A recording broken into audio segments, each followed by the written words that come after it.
গাড়ি টান দাও।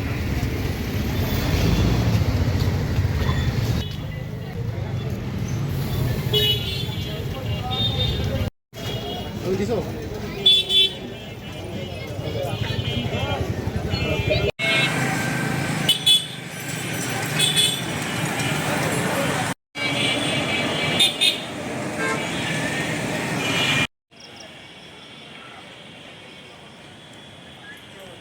এলাকায় এমন কোনো লোক আছে নাকি যে সময় বেশি বললে আপনি